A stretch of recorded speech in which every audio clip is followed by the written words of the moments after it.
Toro Story। Ranjana आज घर में कटहल की सब्जी बना रही थी। तभी वहाँ शीतल आती है और उसको कटहल बनाता देख लेती है। अरे भाभी, ये क्या आप ब्राह्मण के घर में चिकन बना रही हैं? अगर मम्मी को पता चल गया ना कि आप इस घर में चिकन बना रही हैं, तो आपकी तो खटिया खड़ी हो जाएगी। ननद जी, लगता है आपकी आंखों में कुछ कम दिखता है, तभी तो आपको चिकन और कटहल की सब्जी में कोई फर्क नहीं दिख रहा। नहीं भाभी, मुझे तो चिकन जैसी ही खुशबू आ रही है और ये दिखने में लग भी चिकन जैसा ही रहा है। रुकिए, मैं अभी माँ को बताती हूँ आपकी हरकतों के बारे में। इतना बोलकर शीतल वहाँ से भागकर माँ के पास चली जाती है और अपनी माँ सावित्री के पास जाकर उसके कान भरने लगती है। माँ, आपको पता भी है आपकी पीठ के पीछे इस घर में क्या बन रहा है? धर्म भ्रष्ट हो रहा है हम सबका। देखो जरा किचन में जाकर, आपकी बहू क्या गुल खिला रही है और क्या बना रही है। क्या बन रहा है? मुझे भी तो बता जरा। मुझे तो बहू ने बताया था कि वो आज कुछ अलग सब्जी बना रही है। कोई अलग सब्जी नहीं बना रही माँ वो, बल्कि हमारे धर्म को भ्रष्ट कर रही है। आज तक इस घर में चिकन नहीं बना, लेकिन वो महारानी इस घर में चिकन बना रही है। चिकन? ये क्या बकवास कर रही हो शीतल तुम? इस घर में चिकन? नहीं नहीं, वो इस घर में चिकन नहीं बना सकती, क्योंकि उसे भी पता है कि इस घर में चिकन नहीं बनता। अरे माँ, इस घर में तो कोई नहीं खाता, लेकिन वो महारानी तो खाती होगी ना, इसलिए अपने अकेले के लिए बना रही होगी और खुद ही पूरा खा जाएगी। तू कहना क्या चाहती है कि बहू घर में चिकन बना रही है? और नहीं तो क्या माँ, अगर आपको मेरी बात पर विश्वास नहीं है तो चलकर खुद किचन में देख लीजिए। कानों सुनी ना सही, लेकिन आंखों देखी तो विश्वास हो ही जाएगा ना आपको। शीतल की बात सुनकर सावित्री किचन में जाती है, जहाँ वो कटहल को फ्राई होता देख अपनी बहू से कहती है, अरे रंजना, ये क्या बना रही हो तुम? अरे माँ जी, कटहल की सब्जी बना रही हूँ, कुछ नए तरीके से। आपको मैंने मॉर्निंग में बताया था ना, आज मैं कुछ अलग बनाऊंगी। अरे मैंने तो सुना तुम घर में चिकन बना रही हो। चिकन? चिकन कौन बना रहा है माँ जी?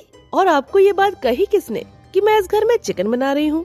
मुझे बहुत अच्छे से पता है कि घर में कोई चिकन नहीं खाता, तो मैं इस घर में चिकन क्यों बनाऊंगी? शीतल ने बताया कि तुम चिकन बना रही हो। अच्छा, तो ये बात है, ननद जी ने आपको बताया है। माँ जी, मैं कटहल बना रही हूँ, आप स्वयं देख लीजिए। इसको बनाने का मैंने YouTube वीडियो में नई रेसिपी देखी थी, उसी तरीके से बना रही हूँ। लेकिन माँ जी, ये कोई चिकन नहीं है। इतना सब देखकर सावित्री शीतल पर बहुत गुस्सा करने लगती है। ये क्या बेहूदगी है शीतल? जब तुम्हें पता है कि बहू कटहल बना रही है, तो तुमने मुझे ये क्यों कहा कि तुम्हारी भाभी चिकन बना रही है? अरे वो माँ, मैंने शायद देखा नहीं होगा अच्छे से, दूर से देखने पर तो वो मुझे चिकन ही लगा, तभी मैंने आपसे कहा। मुझे माफ कर दीजिए, मुझे कोई गलतफहमी हो गई होगी। अरे रहने दीजिए माँ जी, ननद जी से तो हमेशा गलतियाँ होती ही रहती हैं, इसलिए मुझे ना आदत हो गई है, और यही वजह है कि मैं ननद जी की बात का बुरा भी नहीं मानती। आप डाइनिंग टेबल पर इंतजार कीजिए, मैं अभी थोड़ी ही देर में खाना लगाती हूँ। रंजना की बात सुनकर शीतल और सावित्री दोनों ही डाइनिंग टेबल पर चली जाती हैं और कुछ देर बाद रंजना अपनी सास और ननद के लिए खाना लगाती हैं। खाना खाने के बाद सब लोग अपने अपने कमरे में चले जाते हैं। देर रात रंजीत घर आता है। रंजीत को देख रंजना उसके लिए खाना लगाती है और कुछ देर बाद वो कहती है, ए जी, हमारे फ्रिज बहुत ज्यादा पुराना हो चुका है, कभी कभी तो फ्रिज बिल्कुल भी नहीं ठंडा आता, क्यों न हम एक डबल डोर फ्रिज ले लें? रंजना, कह तो तुम सही रही हो, लेकिन अभी मुझे समझ में नहीं आ रहा मैं फ्रिज खरीदूं या शीतल की शादी का सोचूं, क्योंकि तुम जानती हो ना, उसकी शादी में भी हमें उसे दहेज देना होगा। आपकी बात बिल्कुल ठीक है, लेकिन हम कब तक अपने घर का फ्रिज यूँ बार बार ठीक करवाते रहेंगे? एक तो अब गर्मी भी आने वाली है और खाना भी बहुत जल्दी खराब हो जाया करेगा। हाँ, तुम कह तो सही रही हो, लेकिन तुम यह भी तो सोचो ना कि शीतल भी शादी लायक हो गई है, हमें उसकी शादी करनी होगी। वैसे भी मैंने शीतल के लिए एक रिश्ता देखा है, माँ से कल ही इस बारे में बात करूँगा। रंजना और रंजीत आपस में बात कर रहे थे और उनकी आपस की ये बातें दूर खड़ी शीतल सुन रही थी। अच्छा, तो मुझे इस घर से निकालने की बात की जा रही है। कोई बात नहीं, भाई माँ से शादी के बारे में बात करे उससे पहले मैं ही माँ के कान भर दूंगी। इतना बोलकर ही शीतल अपनी माँ के पास चली जाती है और एक बार फिर अपनी माँ के कान भरने लगती है। माँ, आपको पता भी है आपकी बहू आपके बेटे के कान भर रही है। क्या बकवास करती रहती हो शीतल? अब मुझे तेरी बात पर बिल्कुल भी भरोसा नहीं है। भला बहू रंजीत के कान क्यों भरेगी? रंजीत मेरा इकलौता बेटा है और वो इस घर की इकलौती बहू, तो उसे उसके कान भरने की जरूरत ही नहीं है, पूरा घर उसका है। अरे माँ, अभी भैया इकलौते नहीं हुए हैं, अभी मैं हूँ इस घर में, इसलिए मैं खटक रही हूँ उनको, और वो मुझे इस घर से भगाने और घर में नया नया सामान लाने की बात कर रहे हैं। भाभी घर में एक नए फ्रिज लेने की बात कर रही है, देखना अभी आपका सुपुत्र आकर यही कहेगा।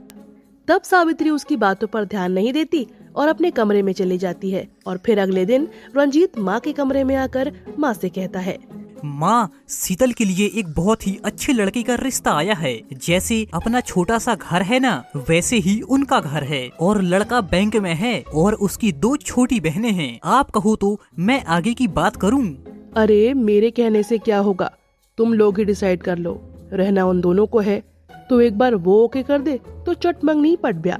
तो यह लीजिए माँ, यह लड़के का फोटो, आप भी देख लीजिए और शीतल को भी दिखा दीजिए। मैं यकीन के साथ कह रहा हूँ कि शीतल इस लड़के के लिए मना नहीं करेगी।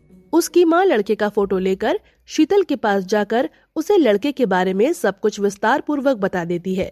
माँ, लड़का तो अच्छा है, कमाता भी है, देखने में भी अच्छा है, लेकिन मैं ना इस घर में शादी नहीं करूँगी। क्यों ननन जी, आप इस लड़के से शादी क्यों नहीं करना चाहती? अरे नहीं भाभी, क्योंकि इसकी 2 बहनें हैं, आप समझ रही हो ना भाभी, 2 ननंद। ना बाबा ना, मैं ये ननंद वनंद लोगों को नहीं झेल सकती। मैं तो उसी घर में जाऊंगी जहाँ ये ननंद वनंद का चक्कर ही ना हो और लड़का इकलौता हो। अरे शीतल, तो क्या हुआ, हमारी सभी उंगलियां एक सी तो नहीं होती ना। क्या हुआ कि उसकी 2 बहनें हैं, आज है कल नहीं रहेगी शादी के बाद। माँ, आपको पता नहीं है ननंद कितनी तेज होती हैं। सास बहू के बीच की जितनी भी बहस होती है ना, उन सब के बीच ननंद का ही किया धरा होता है। लड़ाई लगवाकर वो एक तरफ हो जाती हैं। इसका मतलब तो ये हुआ कि मेरे और रंजना के बीच में जितनी भी लड़ाई होती है उन सब की आग तू ही लगाती होगी।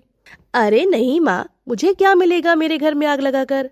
हाँ, तो इस लड़के की बहन भी ऐसे नहीं होंगी। संडे को लड़के वाले आ रहे हैं, इसलिए तुम रेडी रहना। और ये बात मैं खुद नहीं बोल रही, बल्कि तुम्हारे भैया बोल कर गए हैं। रंजना की बात सुनकर शीतल अपना मुंह बनाकर वहां से चली जाती है। शाम को रंजना रंजीत से कहती है, रंजीत जी, मैं क्या कह रही थी कि अब तो नंदिनी का रिश्ता भी पक्का हो जाएगा। अब उसकी शादी के लिए हम सामान लेंगे, तो क्यों ना हम अपने घर के लिए भी एक डबल डोर फ्रिज ले लें। कल को जब मेहमान हमारे घर आएंगे तो उनके सामने ये छोटा सा बिगड़ा हुआ फ्रिज खोलने में बहुत शर्म आएगी। रंजना की बातें सुनकर रंजीत उसकी बात से सहमत होता है और अगले ही दिन वो बड़ा और महंगा फ्रिज लेकर आ जाता है। अपने घर में इतना बड़ा और महंगा फ्रिज देखकर शीतल एक बार फिर से अपनी माँ के कान में बुदबुदाने लगती है। देखा माँ, मैं क्या कह रही थी, भाभी भैया को फ्रिज लेने के लिए फोर्स कर रही थी, और देखो एक नया फ्रिज आ गया। मैं ना कहती थी कि भाभी को सिर्फ अपनी ही पड़ी है और वो भैया की सैलरी खर्च करने पर ही तुली रहती है। उनको भैया के प्रेशर के बारे में बिल्कुल नहीं पता। कल को मेरी भी शादी होनी है तो उसके लिए भी तो पैसे लगेंगे, लेकिन नहीं, उन साहबजादी को तो अपने शौक पूरे करने हैं। शीतल की बात सुनकर सावित्री को गुस्सा आता है और वो गुस्से में आकर रंजीत से कहती है, अरे रंजीत, तूने इतना महंगा फ्रिज क्यों लिया और किसके कहने पर लेकर आया है? अरे माँ जी, आप रंजीत जी से कैसे बातें कर रही हैं? ये फ्रिज तो रंजीत जी ने मेरे कहने पर लेकर आए हैं। अपना वो फ्रिज खराब हो गया था और कल को जब लड़के वाले आएंगे तो हमें खराब नहीं लगेगा उनके सामने अपना बंद पड़ा फ्रिज खोलने में। अरे बहू, जितनी चादर हो उतने पांव पसारने चाहिए। तूने ये नहीं सोचा कि कल को जब शीतल की शादी होगी तो उसके लिए भी तो हमें सामान खरीदना होगा, दहेज लेना होगा, उसके लिए पैसे कहाँ से आएंगे? अगर तू ऐसे ही मेरे बेटे पर नए नए सामान लाने का प्रेशर बनाती रहेगी तो हम शीतल की शादी कैसे करेंगे? ये सब सुनकर रंजना को बहुत बुरा लगता है और वो न चाहते हुए भी कह पड़ती है, माँ जी, मैंने आपको कभी भी जवाब नहीं दिया, पर इस बार के लिए सॉरी। माँ जी, आप ये फ्रिज देख रही है ना, वो मैंने अपने जोड़े हुए पैसों से मंगवाया है और अपने शौक के लिए नहीं, बल्कि कल को जब गर्मी में रिश्तेदार आएंगे तो उन्हें गर्म पानी ना देना पड़े, इसलिए मैंने ये फ्रिज मंगवाया है। अरे माँ जी, हमारा इतना बड़ा घर है और अगर मैंने इस घर की शोभा बढ़ाने के लिए अपने पैसों से एक फ्रिज मंगवा लिया तो कौन सा गुनाह कर लिया? ये सब बातें सुनकर सावित्री और शीतल को बहुत बुरा लगता है और सावित्री अपने बहू और बेटों से माफी मांग लेती है और फिर शीतल भी हंसी खुशी शादी के लिए हाँ कर देती है, जहाँ उसकी एक नहीं 2 ननद होती है।